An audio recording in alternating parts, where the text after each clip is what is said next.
Hi friends, welcome back to my channel. तो आज की वीडियो को जल्दी से शुरू करते हैं। तो मैंने यहाँ पर साटन का 2 मीटर का फैब्रिक ले लिया है, जो कि क्रश फैब्रिक है, जो कि मैं टॉप बनाने के लिए या ए लाइन कुर्ती बनाने के लिए इस्तेमाल करूँगी। तो यहाँ पर मैंने इलास्टिक भी ले ली है, जो कि हम स्लीव्स में लगाएंगे। स्लीव्स के अंदर इलास्टिक का यूज़ करने के लिए हमने यहाँ पर एक सुआ ले लिया, जिससे हम इलास्टिक डालेंगे। बाकी की चीज़ें स्क्रीन पर आपको दिखाई रखी है, क्या क्या चीज़ें यूज़ करिए। तो चलिए जल्दी से वीडियो को आगे शुरू करते हैं। यहाँ मैंने अपना फैब्रिक को डबल फोल्ड करके पूरा फैला लिया है। तो सबसे पहले मैंने अपनी फैब्रिक की जो है वो लेंथ नापी है। तो मैंने अपने हिसाब से नापी है, आप जितना रखना चाहें उतने नाप लीजिएगा अपना साइज़। तो यहाँ पर जो मैंने लेंथ ली है वो 32 इंच ली है।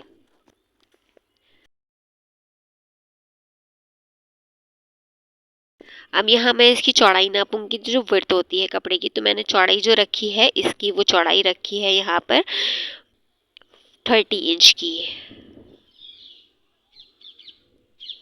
तो ये देखिए यहाँ पे डबल फोल्ड करके फैब्रिक ले रखा है। तो अब हम इसकी 4 तह बना लेंगे इस तरह से। 4 तह बनाने के बाद मैंने अपने साइज़ की एक कमीज़ ले ली है यहाँ पर, जिस तरह जो मेरा साइज़ है, जो मैं इसके ऊपर मैंने इस तरह फोल्ड करके कमीज़ को रख दिया है। ये देखिए, डबल फोल्ड करके इसके ऊपर रख दिया है। और कपड़े को हमने फोल्ड कर रखा है, जो हमारा फैब्रिक है, जो हमें कटिंग करनी है। तो मैंने अच्छे से अपने कमीज़ को इसके ऊपर सेट कर दिया है। और सेट करने के बाद पहले मैंने मार्किंग जो करी है वो गले के लिए मार्किंग करी है। उसके बाद मैंने यहाँ पे आर्म होल्स जो होते हैं, हमारा जो मुंडा होता है, हमने वहाँ पर मार्किंग करी है।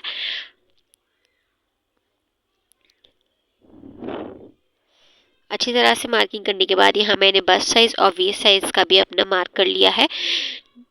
उसके बाद जो हमें नीचे तक बनानी है, हमें सिलाई नीचे तक लगानी है। तो मैंने जो बिलो वेस्ट होता है वहाँ तक पूरा निशान लगा दिया है। अब जितने भी हमने निशान लगाए हैं उन सबको कट कर लेंगे। अच्छा, जब भी हम कट करेंगे या फिर सिलाई लगाते हैं, तो हमें 1 सेंटीमीटर या 2 सेंटीमीटर कपड़े को छोड़ देना चाहिए, ताकि हम सिलाई लगाएं तो वो आराम से आ जाए और हमारा साइज़ छोटा ना रहे। तो ये देखिए, मैंने यहाँ पे 1 सेंटीमीटर या 2 सेंटीमीटर छोड़ करके यहाँ पे कटिंग करी है, जो हमने निशान लगाया है वहाँ से।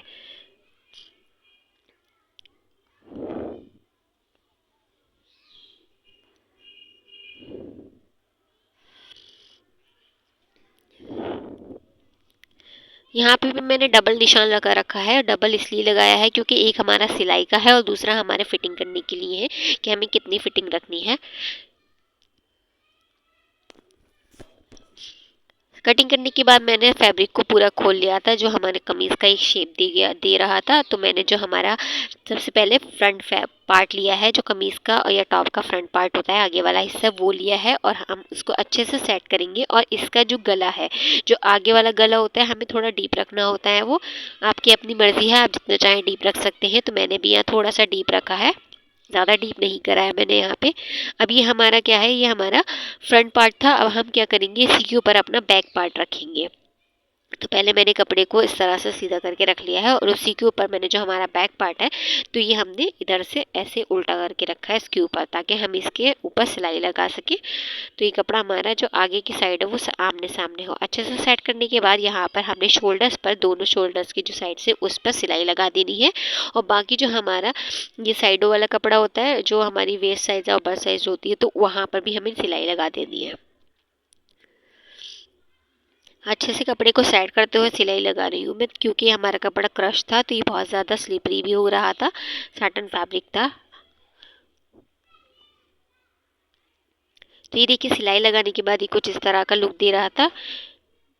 ये क्रश फैब्रिक है, तो देखने में थोड़ा सा मैसी लग रहा है। तो चलिए पहले इसको सीधा कर लेते हैं। सीधे करने के बाद ये देखिए, कुछ इस तरह का शेप आया था कमीज़ का, जो हमारा टॉप है उसका। अभी जो नीचे वाला पार्ट है, जहाँ से धागे निकले हुए हैं, तो इसको भी हम फोल्ड करके इस तरह डबल फोल्ड करके पूरे पर सिलाई लगा लेंगे, ताकि फिनिशिंग आ जाए। अब चलिए यहाँ पर हम स्लीव्स की कटिंग कर लेते हैं। तो यहाँ पे मेरे पास जो कपड़ा बच गया था, उसी के अंदर से मैंने स्लीव्स निकाली है। तो मैंने पहले यहाँ पे स्लीव की चौड़ाई ली है, जो कि 21 इंच है, 21 इंच रखी है। और जो उसकी लंबाई रखी है वो 9 इंच रखी है। अब ये हमारा डबल फैब्रिक था, तो हमने इस तरह से 4 फोल्ड कर लिए हैं इसके।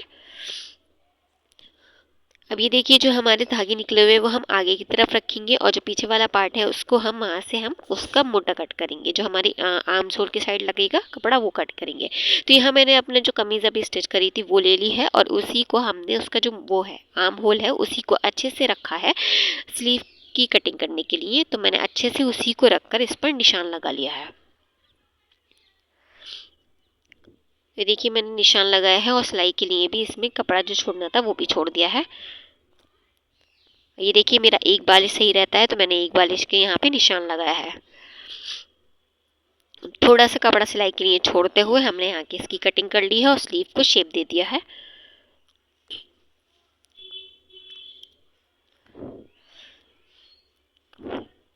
अब ये हमारे दोनों पार्ट जो निकल आए हैं स्लीव्स के, ये वो हैं। अब ये जो आगे वाला पार्ट है हमारा, जहाँ से हमारे धागे निकले हुए हैं, हमें इसको डबल फोल्ड करना है। अच्छा, हमने इसके अंदर इलास्टिक डालनी है, तो यहाँ पे जो हम डबल फोल्ड करेंगे वो थोड़ा सा चौड़ा करेंगे ताकि हम इजीली इलास्टिक डाल सकें इसके अंदर। अब ये देखिए ये जो यहाँ पे यहाँ से मुड़ा हुआ वाला पार्ट ना, इस पे हमने बीच में सेंटर में छोटा सा कट लगा लिया है। कट इसलिए लगाया है ताकि जब हम इसको स्लीव्स को जो है वो टॉप के साथ या कमीज के साथ ज्वाइन करें तो वो आसानी से ज्वाइन हो जाए। अभी देखिए मैंने कमीज़ को यहाँ पर अपना उल्टा कर लिया है और जो स्लीव्स की हमने सेंटर में निशान लगाया था, कट लगाया था, वो रखना है। अच्छा, यहाँ पे ध्यान रखना है कि हमारा कपड़ा सीधा है या उल्टा है, तो दोनों ही फैब्रिक के कपड़े जो है हमारे सीधी उल्टी साइड होने चाहिए क्योंकि हम सिलाई उल्टी तरफ ही लगाते हैं। तो ये देखिए अंदर वाला पार्ट कपड़े का ये है और यहाँ हमने सेंटर में कट लगाया था। अब ये देखिए जो हमारी कमीज़ है, कमीज़ का जो हमने मुड्ढा यानी जो शोल्डर कट पर सिलाई लगाई है वो वाली सिलाई को पकड़ते हुए, ये सिलाई दिख रही है अब जो ऊपर शोल्डर पे लगी होती है, इस सिलाई को पकड़ते हुए हमने अच्छे से इसको लेना है और फिर जो हमने निशान लगाया था, जो हमने कट लगाया है अपनी जो स्लीव फैब्रिक अलग रखा हुआ है उसके ऊपर, उन दोनों के सेंटर को मिलाते हुए हमने इसके ऊपर अच्छे से पूरे पर सिलाई लगा देनी है। ये जो सिलाई देख रहे हैं आप, इसी के ऊपर रखते हुए हमने अपनी जो स्लीव है उसको रखना है, उसी से ज्वाइन करना है और फिर पूरे पर अच्छी तरह से पूरे पर हमने सिलाई लगा देनी है, तो हमारा जो स्लीव है वो इसमें अटैच हो जाएगी।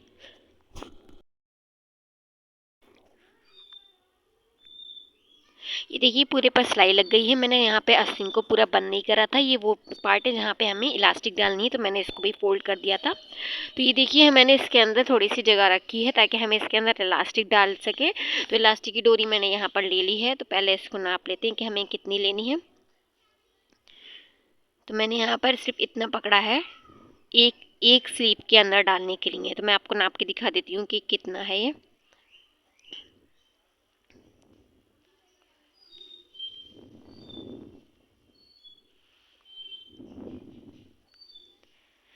मैंने जो इलास्टिक लिया है वो यहाँ पर 14 इंच लिया है, तो ये हमें एक ही स्लीव में डालनी है, तो आप 14-14 इंच दोनों स्लीव के लिए कट कर लीजिएगा अलग अलग। यहाँ मैंने जो सुआ लिया था तो उसी का हम इस्तेमाल करेंगे। तो सुए के अंदर मैंने पहले इलास्टिक को डाल दिया है। हमारी इलास्टिक बहुत बारीक वाली है, जो डोरी उसमें से शेप में आती है, तो मैंने वो वाली ली है और इसके अंदर मैंने स्लीव के अंदर इसको डाल दिया है। अच्छे से मैंने डालकर इसमें अच्छी तरह से इसकी गांठ लगा दी है।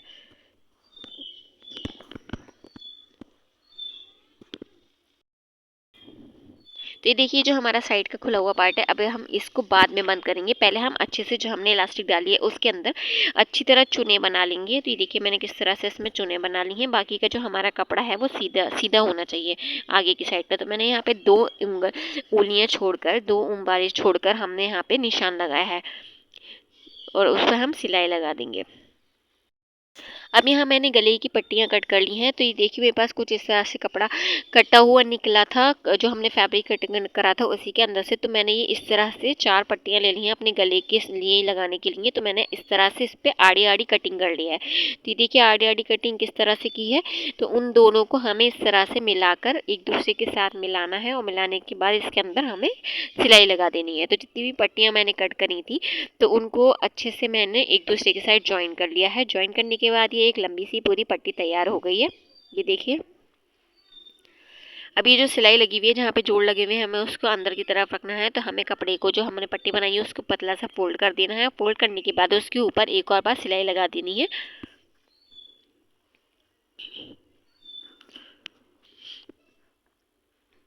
तो देखिए सिलाई लगाने के बाद हमारी पट्टी इस तरह से तैयार हो गई है। अब जो आगे की तरफ हमारे धागे निकले हुए हैं या कपड़ा अनइवन हो रहा है तो मैंने उसको कट कर दिया था।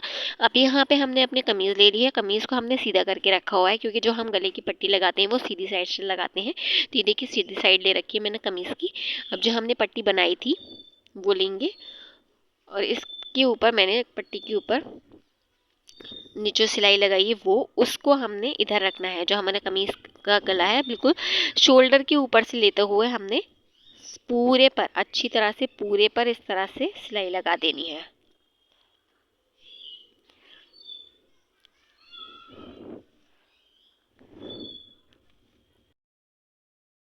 तो ये देखिए मैंने इसके ऊपर अच्छे से सिलाई लगा दी है। सिलाई लगाने के बाद जो हमारी अंदर कपड़ा निकला हुआ है उस पे हमें आड़े आड़े छोटे छोटे से कट लगाने हैं। तो मैं देखिए कट लगा कर आपको दिखा देती हूँ। ये जो हम आड़े आड़े छोटे छोटे कट लगाते हैं तो हमें ध्यान रखना है कि हमारी सिलाई ना कटे। और ये कट लगाने का मकसद जो है वो ये होता है कि जब हम इसको अंदर की तरफ मोड़ेंगे तो वो अच्छे से हमारा फिनिशिंग दे। तो ये देखिए आपने किस तरह से मैंने कट लगाए थे। अब इस पट्टी को हमने अंदर की तरफ मोड़ देना है। तो मैंने इस तरह से देखिए इस तरह से अंदर की तरफ मोड़ देना है और अच्छे से फिनिश देते हुए हमने पूरे पर सिलाई लगा देनी है। सिलाई लगाने के बाद हमारी कमीज़ टॉप हमारा इस तरह से तैयार हो गया। ये देखिए हमारी स्लीव भी अच्छी लग रही है। अच्छा मैं आप जो है वो इसके ऊपर क्या कहते हैं बेल्ट भी लगा सकते हैं या कुछ और भी लगा सकते हैं। अगर आप चाहें तो सिंपल भी पहन सकते हैं। तो ये बनने के बाद कुछ फुल लुक इस तरह से दे रहा था। तो अगर आप लोगों को मेरे चैनल पसंद है, मेरी वीडियोस देखना पसंद है तो मेरे चैनल को सब्सक्राइब कीजिए, लाइक कीजिए, शेयर कीजिए, कमेंट कीजिए और मुझे बताइए कमेंट करके कि मेरी वीडियोस आपको कैसी लगती हैं। और मेरे चैनल पर विजिट करने के लिए आप लोगों का बहुत बहुत शुक्रिया। Bye bye.